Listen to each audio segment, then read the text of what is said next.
da história ele estava faltando essa convicção. O homem da história contada aqui em João capítulo 5 é esse homem que tinha alguns conhecimentos sobre religião.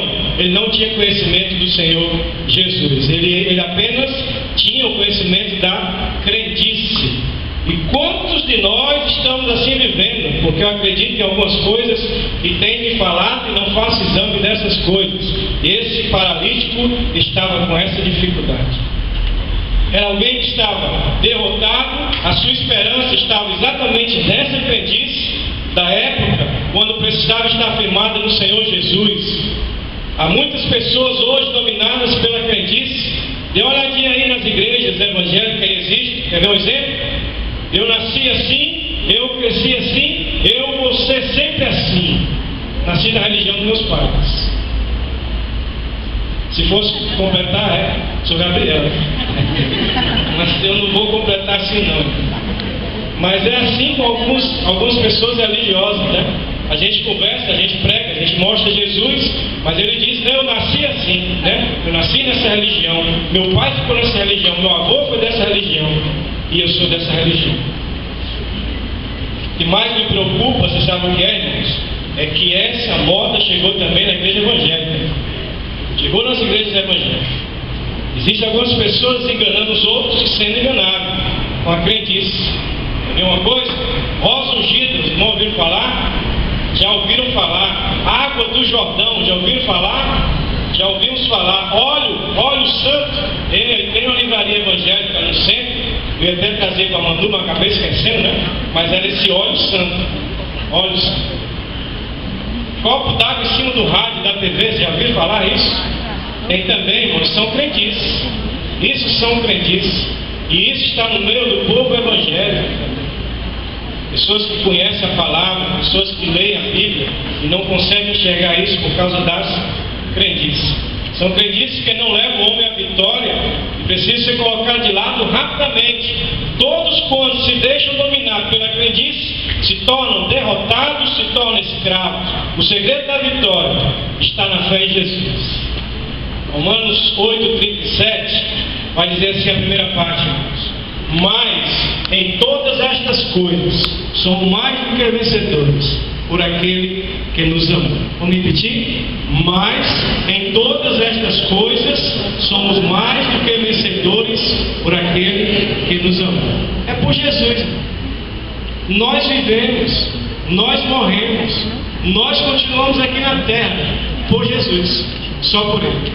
1 Coríntios 15:57 vai dizer assim: mas graças a Deus que nos dá a vitória por nosso Senhor Jesus Cristo. Mais ninguém. Graças a Deus que nos dá a vitória por nosso Senhor. Será igual,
que é que eu vou falar para eles? Assim era esse homem também.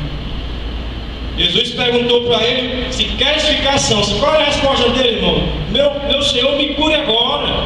Não é? 38 anos prostrado numa cama. Por que eu não reconheci no Senhor? Por que ele não reconheceu no Senhor o poder para ser curado naquele momento? Então a palavra correta e a palavra certa diante de Jesus naquele momento deveria ter sido: Senhor, eu quero ser curado. Quero ser curado, e tudo mais que eu quero em minha vida, tudo que eu quero mais na minha vida é ser curado. Sua vida tem sido marcada pela solidão?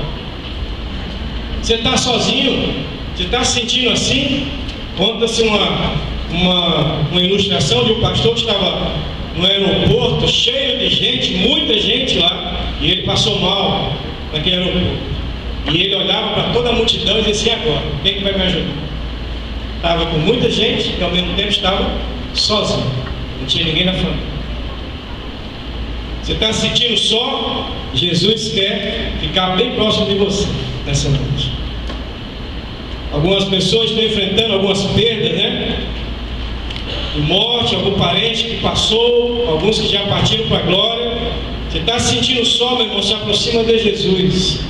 Se aproxima como ele se aproximou desse paralítico. A solidão é uma das marcas do presente momento. Por isso que eu tenho falado na classe de adolescentes sobre o Facebook, né? Sobre a internet, como nós temos vivido só com o computador, só com o celular, só. Nós não conversamos mais com ninguém. Nós estamos na era da solidão, da tecnologia. Jesus é o único amigo que nos dá condições de vitória sobre a solidão. Ninguém vai nos dar vitória sobre a solidão, irmãos.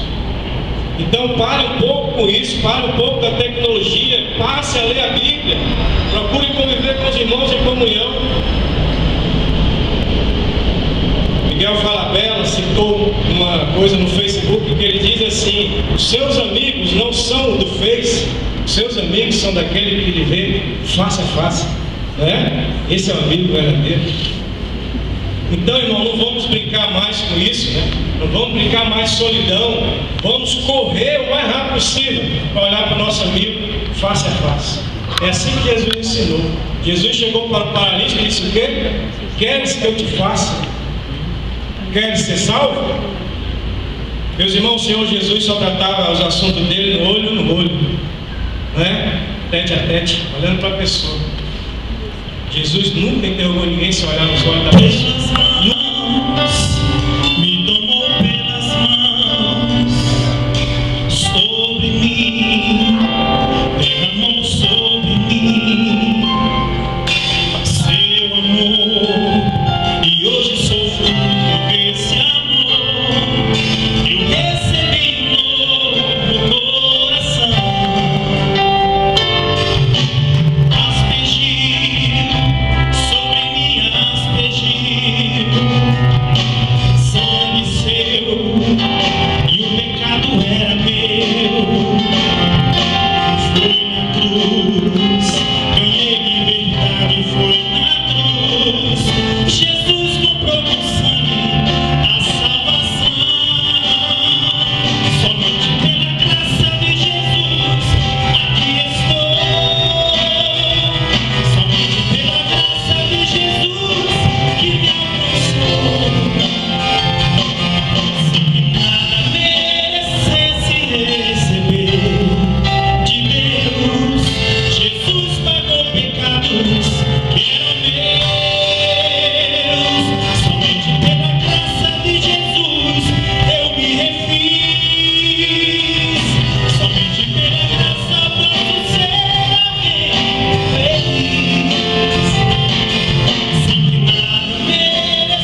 lavou com seu sangue.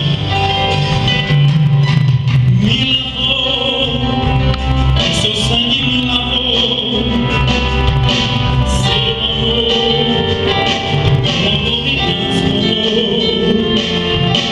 Foi na cruz, ganhei liberdade. Foi na cruz, eu recebi um novo coração.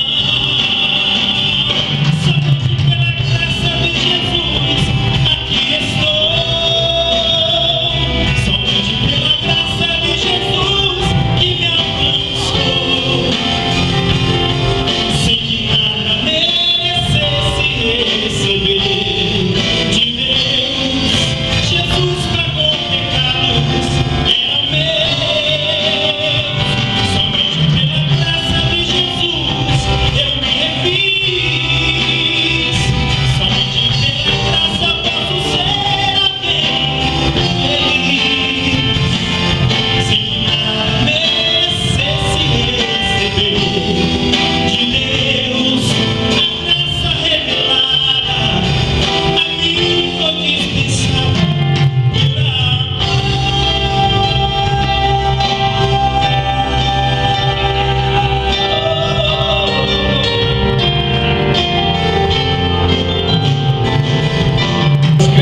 O segundo ponto, ele foi marcado pela sua solidão. E o terceiro ponto, a vitória completa para alguém com marcas profundas do legalismo, que atrapalhava muito esse cidadão. Mesmo significando casa de misericórdia, Betesda não era um lugar de misericórdia, né? Quanto tempo esse homem não estava lá, não tinha quem jogasse esse rapaz lá nas águas. Que misericórdia é essa? Enquanto o homem móvel esperou pelo movimento das águas, ninguém viu esse homem. Mas bastou o homem ser curado, começou a aparecer os legalistas. Assim que ele foi curado, na história que está aí narrada em João, todos começaram a ver problema. Hoje é sábado. Como é que você foi curado dia de sábado? Olha o legalismo, irmão, da época. E quantos de nós atrapalhamos às vezes por conta de legalismo na igreja, né? Quantas vezes a gente atrapalha o processo de Deus quer fazer na vida das pessoas por algumas questões particulares nossas. Então essas pessoas que estavam lá, os judeus legalistas daquela época, nunca quiseram ajudar esse homem a entrar no tanque. Mas logo que ele foi curado, eles começaram a dizer: não é você que está andando carregando a cama? Não pode não. Não pode. Hoje é sábado. Foi mais um problema que esse irmão, que esse amigo teve que enfrentar. Meus irmãos, meus amigos, no mundo, nas igrejas, em todos os lugares, há legalistas de plantão que atrapalham o desenvolvimento do reino de Deus. É triste quando pessoas que se apresentam como religiosos se deixam esmagar pelo legalismo. Antes de vermos os problemas e os fracassos dos outros, precisamos ver como nós podemos ajudá-los. Quantas pessoas chegam próximo de nós, irmãos, e às vezes a gente vai querer saber por que a pessoa está assim, né? Foi que houve, por que está assim? Quantas igrejas, quantos crentes, e o que é que nós estamos fazendo, irmão, como igreja? A igreja já tem vivido um processo mais religioso do que a igreja do Novo Testamento. A gente busca alguma experiência da igreja em relação ao Novo Testamento, é difícil de achar, irmãos. Você sabia que a comunidade lá no Atos é aquela comunidade que diz assim: tira de muito e dá quem não tem nenhum. Resumindo, a igreja do Atos é assim: quem tem, te bota; quem não tem, recebe. Essa é a comunidade de Atos. Apareceu lá um irmão chamado Barnabé, é um piedoso, rico, e abençoava a igreja em todos os momentos. Irmão, legalismo em nenhum lugar ele vai surtir o efeito que o reino do Senhor deseja, que o reino do Senhor quer que aconteça. Precisamos mudar o nosso contexto como crentes e verificar nessa dificuldade que existe próximo de nós alguém para a gente ajudar, alguém para estender a mão. Esse paralítico estava assim. Quantos anos, irmão? 38 anos, não esqueça isso não. Você já pensou em você passar 38 anos com um problema e ninguém percebeu o seu problema? Ninguém lhe ajudar? Jesus Cristo encontrou esse homem, Jesus fez a mudança, Jesus fez a mudança completa. Não podemos esquecer, irmãos, que a igreja que nós servimos, a comunidade que nós servimos, é a comunidade de Jesus Nazareno. Nós não servimos a comunidade de Jesus que veio debaixo de prato de ouro, nem veio num carro de última geração, mas nós servimos ao Jesus que entrou em Jerusalém montado no jumentinho. É esse Jesus que nós servimos. O povo judeu teve maior dificuldade até hoje de acreditar nesse Jesus por conta disso. E algumas igrejas evangélicas estão pregando sobre isso. E precisamos ser ricos, precisamos ser prósperos, precisamos ter carro, precisamos ter uma casa boa. Enquanto Jesus dizia que o Filho do Homem não tinha nem onde reclinar a cabeça, ele era o Filho de Deus. Ele é o Filho de Deus. Meus irmãos, precisamos mudar o nosso contexto de igreja, o nosso contexto de religiosidade. Precisamos viver o Evangelho, precisamos viver o Novo Testamento, precisamos seguir o Jesus Nazareno, precisamos seguir o Jesus que entrou em Jerusalém montado em um jumentinho. Ame esse Jesus, ele vai dar a vitória completa. Mas aquele homem saiu sem aquele peso, sem aquela doença, porque Jesus disse: toma tua cama e anda. Jesus tocou a sua vida, ele mudou completamente. Todos nós conhecemos Jesus, temos essa experiência de quando nos encontramos, de quando somos tocados por Jesus, saímos mais leves do que quando o encontramos.